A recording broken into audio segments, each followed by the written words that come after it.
Hello students, today we are going to study burn and its management, which comes under assessment and management of patient with integumentary disorders. ठीक है, and this is Manisha Pandit. So let's start today's lecture. I hope you all are fine and doing well. So continue with the topic. Firstly, definition. Burn are the result of the effect of thermal injury on the skin and other tissue. ठीक है, burn क्या है? It's an effect of thermal injury on the skin and other tissue. जो भी tissue या skin thermal injury के effect में आता है, थर्मल इंजरी के कांटेक्ट में आता है, उसे हम बर्न कहेंगे. ठीक है. Human skin can tolerate temperature up to 42 to 44 degree Celsius, but above this the higher the temperature, the more severe the tissue destruction. Okay, human body can only tolerate the temperature up to 40 to 44 degrees Celsius, and above that the severity increases as the temperature increases. That is, there is more tissue destruction. ठीक है. Below 45 degrees Celsius resulting changes are reversible, but above 45 degrees Celsius protein damage exceeds the capacity of cell to repair. ठीक है. 45 degree Celsius तक ठीक है, जो changes हो रहे हैं, जो डैमेज हो रहा है वो रिवर्सिबल है, we can reverse the damage. ठीक है. बट अबव 45 डिग्री सेल्सियस क्या होता है, प्रोटीन डैमेज जो है cell capacity, cell repair capacity को एक्सीड कर जाता है. दैट मीन्स अब प्रोटीन डैमेज बहुत ज़्यादा हो चुका है, सेल रिपेयर इसको नहीं कर सकता है. ठीक है. So this was about burn. Now types of burn. There are 4 types of burn. That is thermal burn. अगर किसी फायर हीट से अगर इंजरी हो रही है, बर्न हो रहा है, this is called thermal burn. Next chemical like acid हो गया और other chemical that leads to injury, this is called chemical burn. Electrical burn means burn due to electric shock. ठीक है. इलेक्ट्रिक शॉक की वजह से अगर बर्न हो रहा है, this is called electrical burn. And radiation means बहुत सारे रेडिएशन थेरापी हैं जो कि रेडिएशन बर्न कॉज करते हैं. यूवी रेज है, वो भी रेडिएशन बर्न कॉज कर सकता है. ठीक है. तो these are the type of burn according to the sources. ठीक है. Next, classification according to depth. क्या डेप्थ है, उसके अकॉर्डिंग क्लासिफिकेशन. कितना डेप्थ है means, as you know, the layer of skin includes the epidermis, dermis and subcutaneous tissue. तो ठीक है, एक एक लेयर कैसे बर्न हो रहा है उससे हम डिफाइन करेंगे डिग्री ऑफ बर्न, कितने डेप्थ में बर्न हुआ है. So first degree burn. ठीक है, माइल्ड बर्न है, फर्स्ट डिग्री बर्न है, which includes only epidermis layer. Epidermal layer अगर इंक्लूड हो रहा है, this is called first degree burn. इसमें जो साइन सिम्टम्स होंगे वो क्या होंगे, pain, erythema, slight swelling, no blister formation. ठीक है. Tissue damage usually minimal tissue damage होता है, कोई स्कारिंग नहीं होती इसमें, और ये ऑटोमेटिकली रिजॉल्व हो जाता है 48 to 72 आवर्स में. ठीक है. This is called first degree burn. Next is superficial second degree burn. Superficial second degree burn means it includes entire epidermis and few layers of dermis. ठीक है.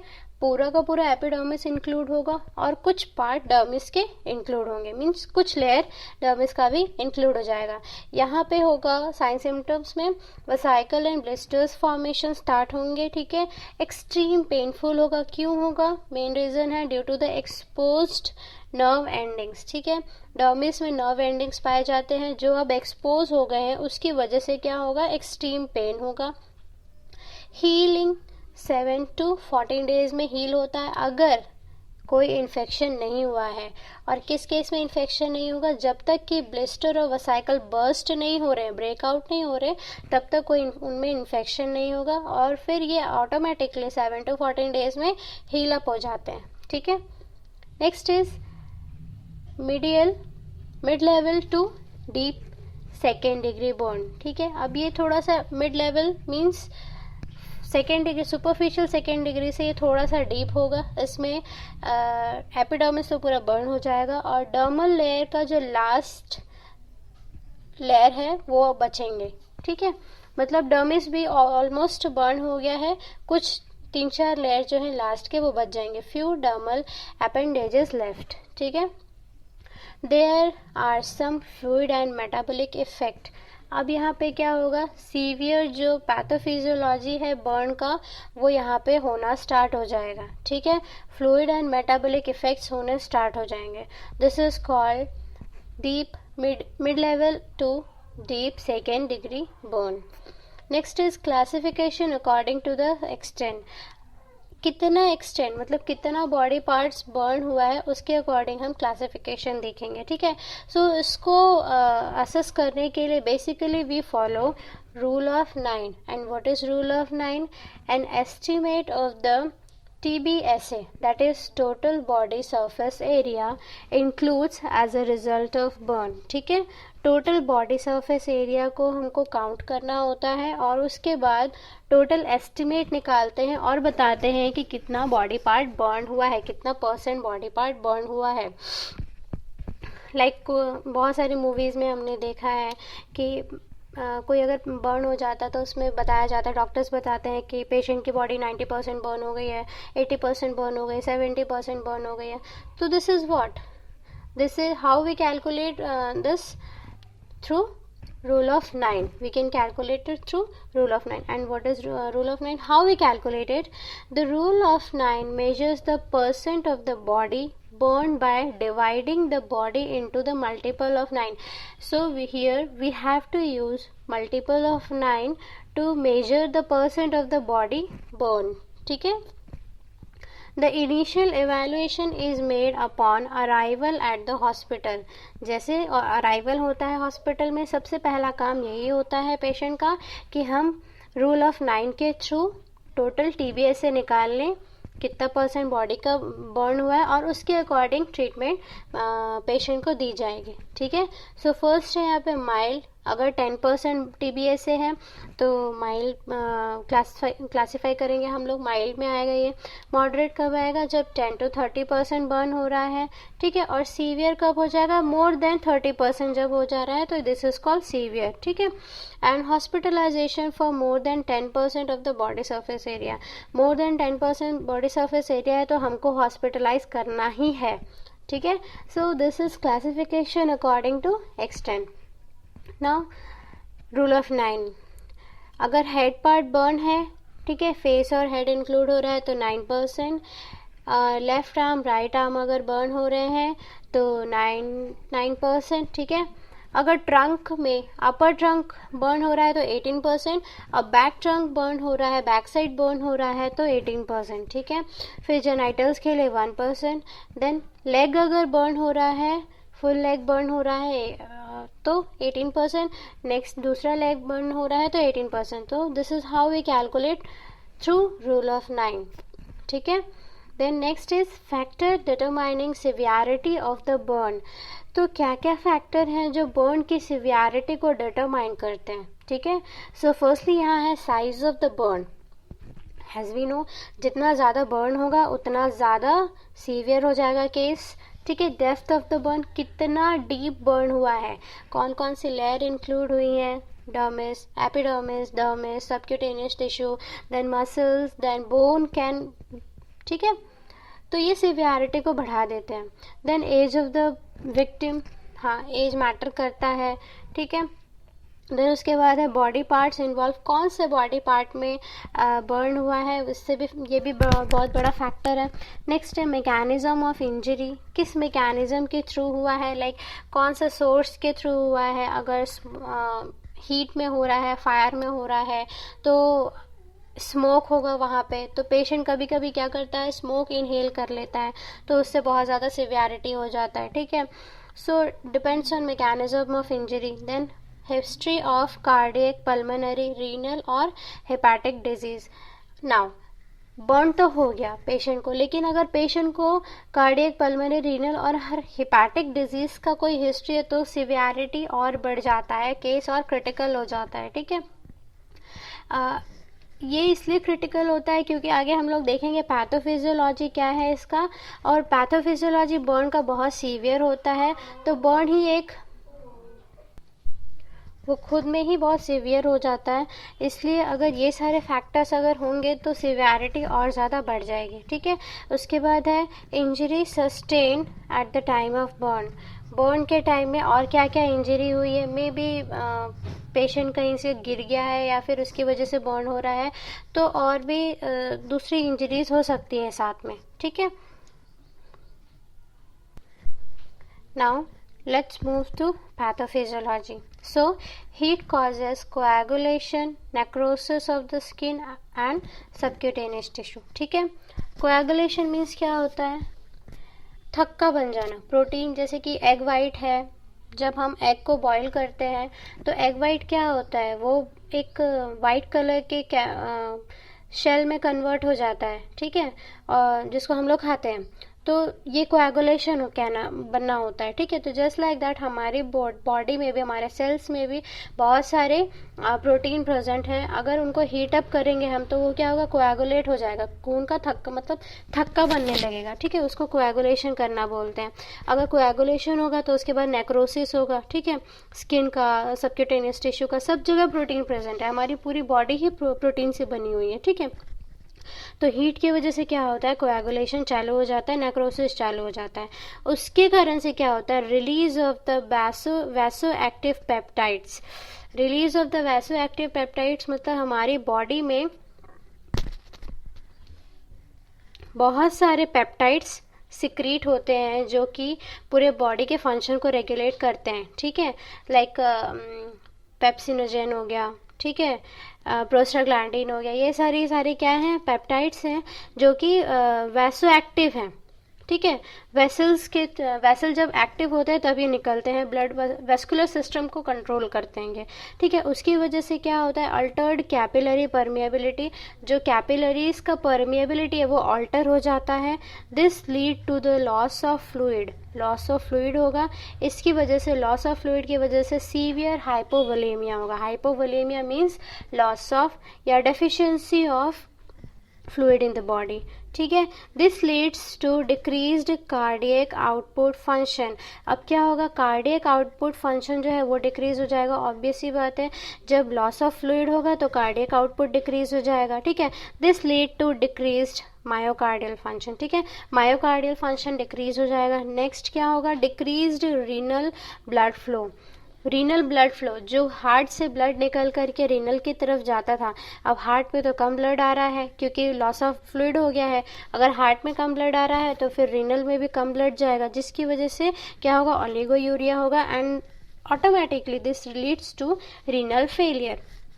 Now what happens in whole body, altered pulmonary resistance causing pulmonary edema। ठीक है, pulmonary resistance, resistance मतलब क्या होता है, विरोध।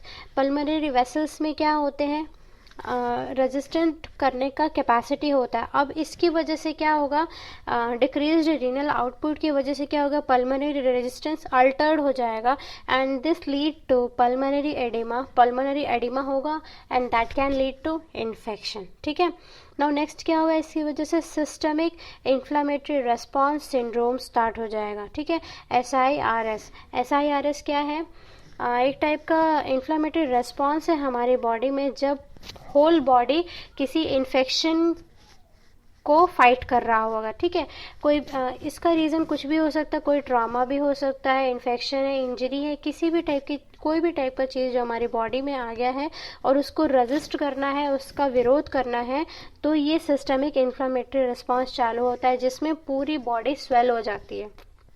ठीक है, लास्टली क्या होगा, multi organ dysfunction syndrome modes. ठीक है, मल्टी ऑर्गन डिसफंक्शन सिंड्रोम मतलब बहुत सारे ऑर्गन्स क्या होंगे, डिसफंक्शन हो जाएंगे एक साथ।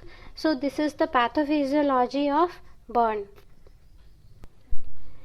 Next is effect of severe burn. अगर बहुत ज़्यादा सीवियर बर्न हो गया है तो उसके क्या क्या इफेक्ट होंगे, हमने बहुत सारा देखा भी है। ठीक है, सो फर्स्ट है cardiovascular, respiratory, immune, integumentary, GIT and urinary. ठीक है, सो फर्स्टली कार्डियोवास्कुलर सिस्टम में क्या क्या इफेक्ट देखने को मिलेंगे। फर्स्टली BP फॉल हो जाएगा, सीरियसली, क्योंकि यहाँ पे फ्लूइड लॉस हो गया है तो बीपी बनने का तो कोई चांस ही नहीं है.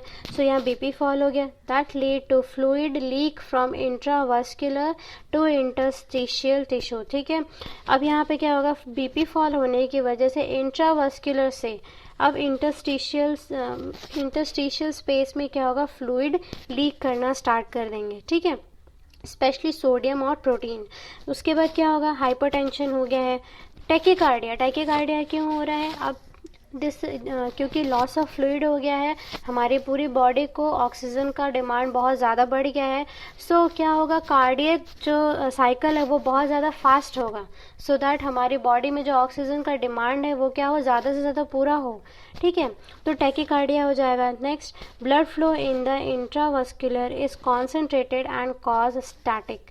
ठीक है, नाउ फ्लूइड लॉस हो गया है. फ्लूइड लॉस हुआ तो फिर जो लीकेज है इंट्रावास्कुलर टू इंटरस्टिशियल वो स्टार्ट हो जाएगा. सोडियम और प्रोटीन अपना निकल के कहाँ जा रहे हैं, इंटरस्टिशियल स्पेस में चले जा रहे हैं. ठीक है, नेक्स्ट क्या होगा, यहाँ पे जो ब्लड का कॉन्सेंट्रेशन है, मतलब ब्लड का जो घनत्व है वो बढ़ता जाएगा, क्योंकि यहाँ पे लीक कुछ पर्टिकुलर एलिमेंट्स का ही हो रहा है, सब चीज़ें लीक नहीं हो रही हैं. ठीक है, इसकी वजह से कॉन्सेंट्रेशन क्या हो जाएगा, ब्लड का बढ़ जाएगा. नेक्स्ट, कार्डियक आउटपुट डिक्रीज होगा. ठीक है, and due to that tissue perfusion decreases.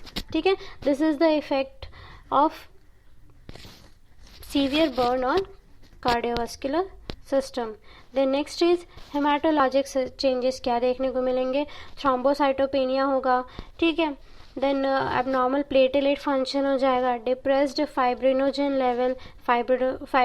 Level decrease हो जाएगा, डिप्रेस हो जाएगा.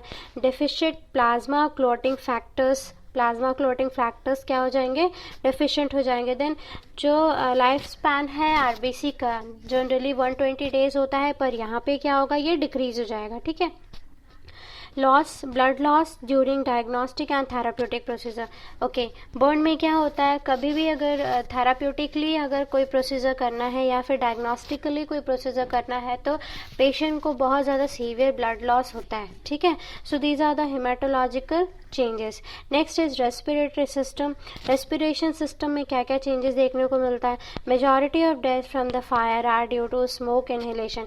आई ऑलरेडी टोल्ड यू दैट कि अगर पेशेंट को बर्न के साथ और कोई इंजरी हो रही है तो ये सीवियरिटी कॉज कर सकता है.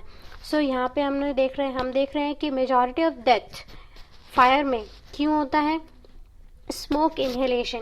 पेशेंट क्या करता है, स्मोक को इनहेल कर लेता है, that chokes the respiratory system of the patient and patient dies there. ठीक है, so pulmonary changes can be from direct inhalation injury और systemic respond to the injury. ठीक है, पल्मोनरी चेंजेस होंगे डायरेक्ट इनहेलेशन की वजह से, damage to the cilia and cell in the airway, inflammation. ठीक है, एयरवे में जो सीलिया है और जो दूसरे सेल हैं उसमें क्या होगा, इन्फ्लामेशन होने की वजह से डैमेज हो जाएगा.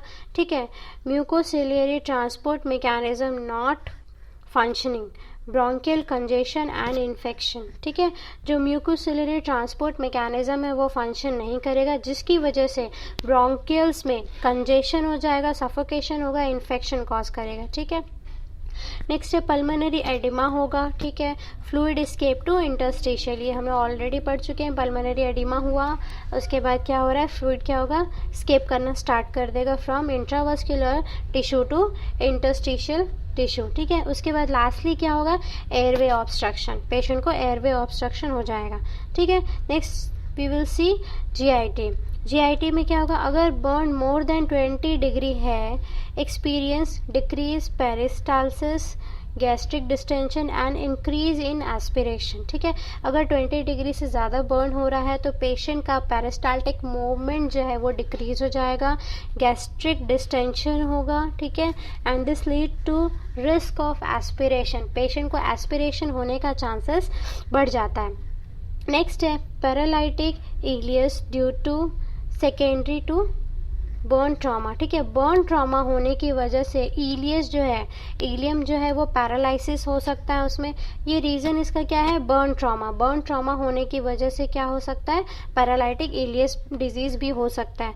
देन स्ट्रेस अल्सर स्टमक में अल्सर हो जाएगा ड्यू टू बर्न इंजरी, ठीक है। इंडिकेशन ऑफ स्ट्रेस अल्सर क्या हो सकता है, इंडिकेशन मेलेना, स्टूल और हेमाटेमेसिस, ठीक है। हेमाटेमेसिस मतलब पेशेंट को स्टूल में ब्लड दिखेगा और पेशेंट को ठीक है, पेशेंट को ब्लड दिखेगा। This is the indication of stress ulcer, ठीक है। Next is these signs suggest gastric और duodenal erosion which is also called Curling ulcer, ठीक है। अगर मेलानिना स्टूल दिख रहा है या फिर हेमाटेमेसिस दिख रहा है तो ये सारे क्या साइन हैं, गैस्ट्रिक और ड्यूडेनल अल्सर के इरोजन के साइन हैं, जिसको हम कर्लिंग अल्सर भी बोलते हैं, ठीक है। नेक्स्ट है गैस्ट्रिक डिस्टेंशन होगा, पेशेंट को नॉसिया आएगा that lead to vomiting. So these are the GIT effects. Next is immunologic changes. Immunologic changes क्या है, skin barrier to invading organisms destroyed, circulating level of the immunoglobulin are decreased, ठीक है। Skin barrier है एक type का जो कि हमारे बॉडी में किसी भी इन्फेक्शन को अंदर जाने से रोकता है, माइक्रोब्स को अंदर एंटर करने से रोकता है। लेकिन अब यहाँ पे क्या है, वो बर्न के टाइम में स्किन जो बैरियर का काम कर रहा है वो ब्रेक डाउन हो गया है, डिस्ट्रॉय हो गया है। इसकी वजह से इम्यूनोग्लोबुलिन और सर्कुलेटिंग इम्यूनोग्लोबुलिन का लेवल भी क्या होता है और डिक्रीज हो जाता है, ठीक है। Change in WBC both quantitative and qualitative.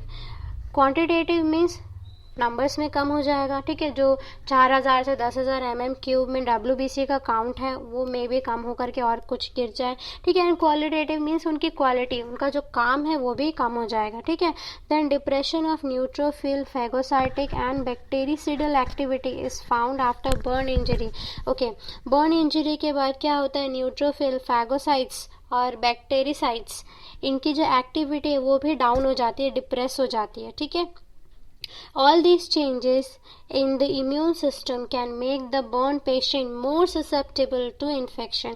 और ये सारे changes क्या करते हैं, पेशेंट को प्रोन बना देते हैं इन्फेक्शन के लिए, ठीक है। These are the immunologic changes. Next is phases of burn injuries.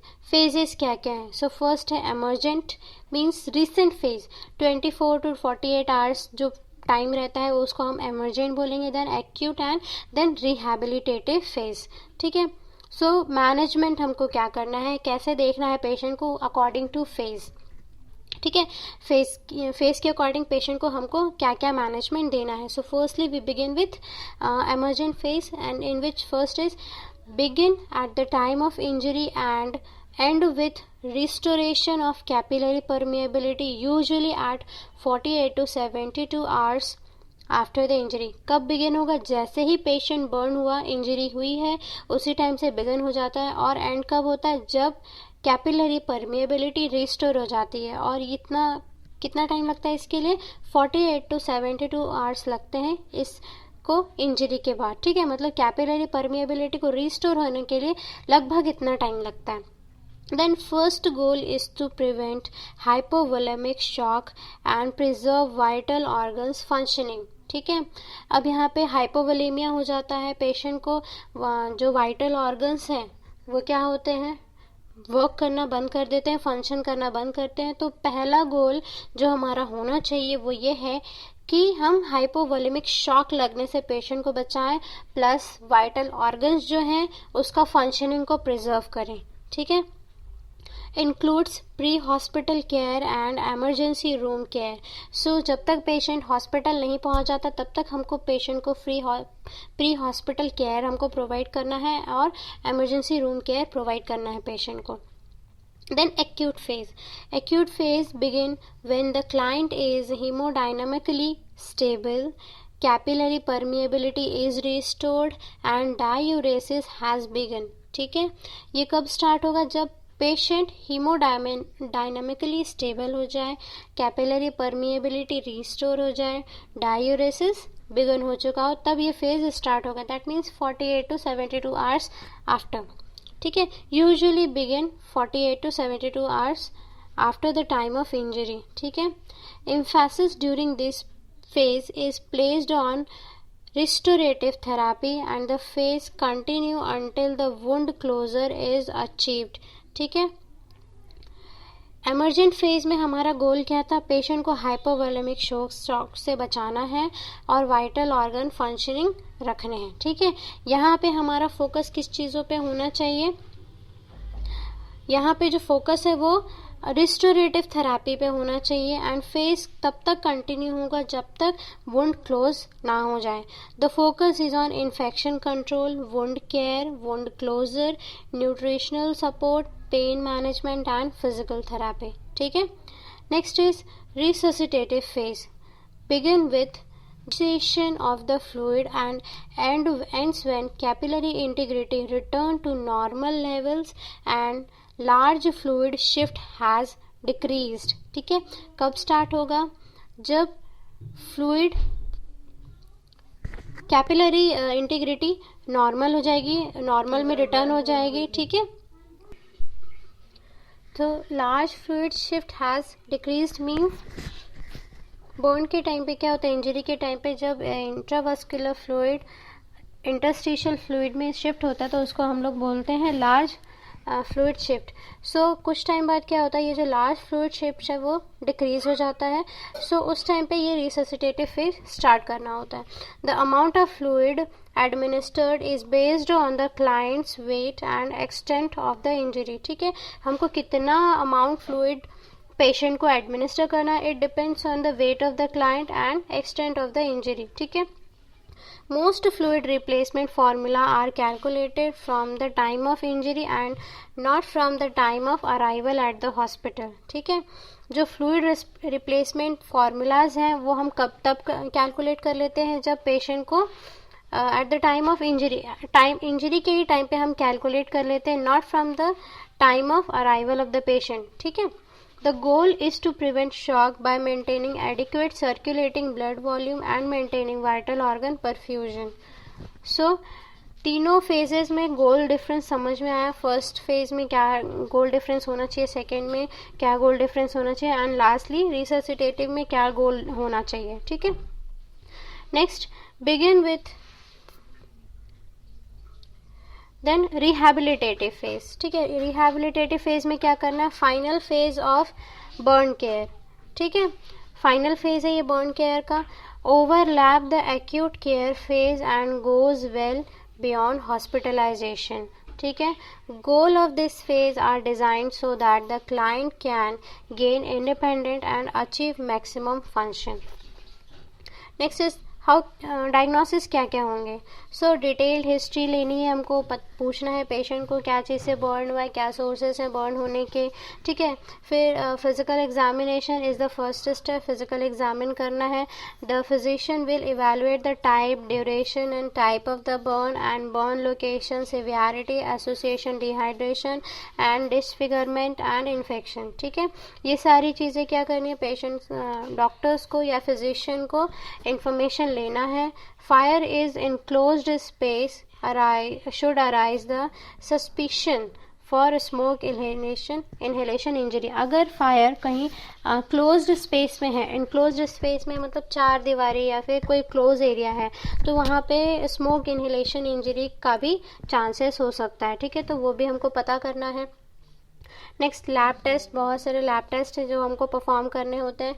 Routine blood work for patient with a burn injury include complete blood count, CBC, platelet count, clotting factor, liver function studies, LFT, ठीक है, and carboxy haemoglobin, electrolyte, blood urea, nitrogen, glucose and creatinine level, ये सारे के सारे routine blood work हमको करना है on the patient. Then urine analysis may reveal myoglobinuria and hemoglobinuria, ठीक है। The next, if the patient is 35 or older, he will also need a electrocardiogram, ECG need करना है, ECG लगेगा patient को, ठीक है। Chest x-ray and arterial blood gas level allow the evaluation of alveolar function, ठीक है। ये सारे टेस्ट पेशेंट को करवाने हैं हमको। देन burn intervention, what should be the intervention we have to given during burn, ठीक है। Firstly, maintain airway, fluid resuscitation, relieve pain, prevent infection, provide nutrition, prevent stress ulceration, provide psychologic support and prevent contracture. ठीक है.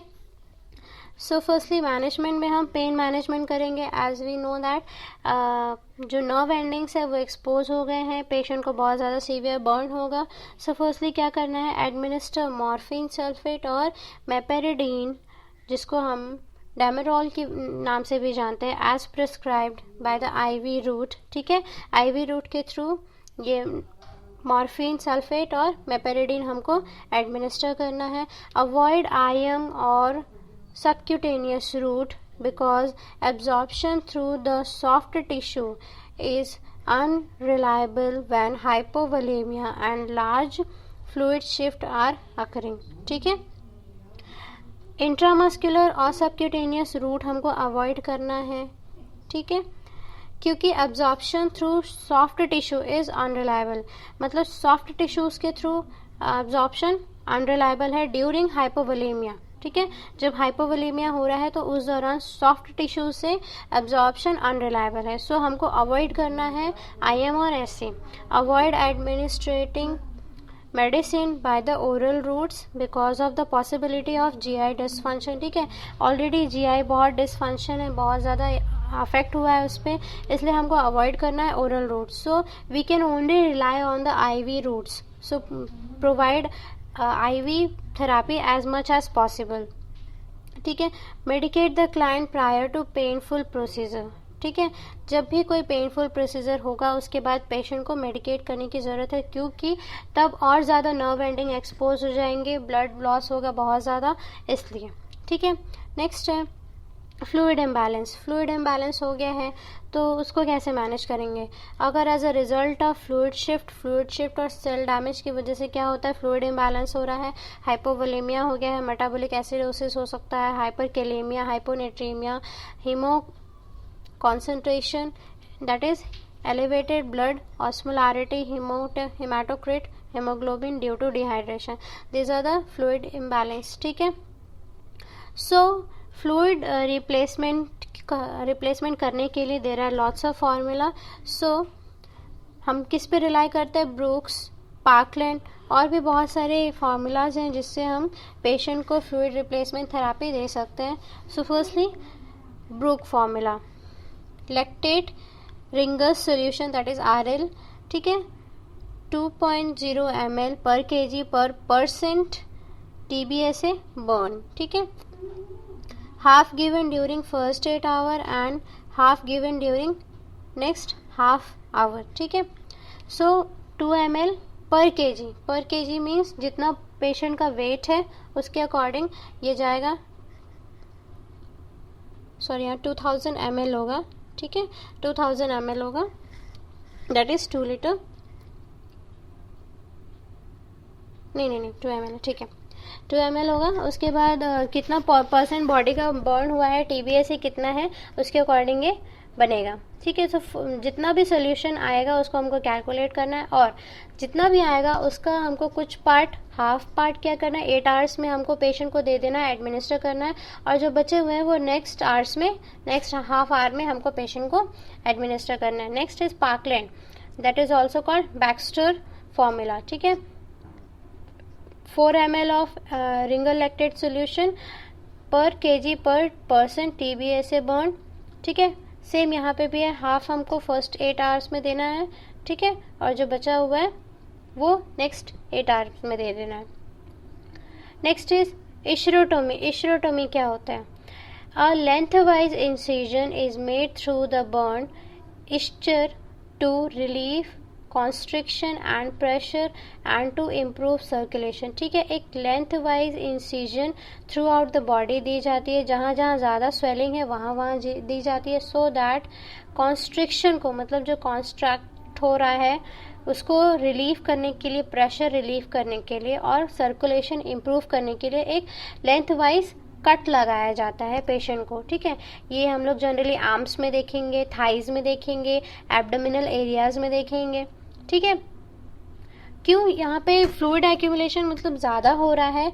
So fluid accumulation ज़्यादा हो रहा है, उसको release करने के लिए क्या करना है, प्रेशर बहुत ज़्यादा वहाँ पे हो रहा है, तो उसको रिलीज़ करने के लिए हम एक इंसिजन लगाते हैं, लेंथ वाइज इंसिजन लगाया जाता है. ठीक है.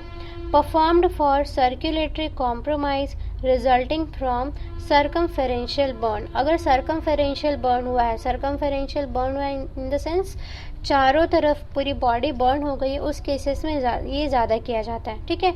After escharotomy assess pulse, color movement and sensation of affected extremity and control any bleeding with pressure. ठीक है. इशरोटोमी के बाद हमको ध्यान देना है पेशेंट के पल्स का, कलर का, मूवमेंट का, sensation of the affected extremity. जो अफेक्टेड एक्सट्रीमिटी है उसमें सेंसेशन हो रहे हैं या नहीं हो रहे हैं, that should be assess all the time. ठीक है. Pack incision gently with fine mesh gauze for 24 hour after escharotomy as prescribe. ठीक है.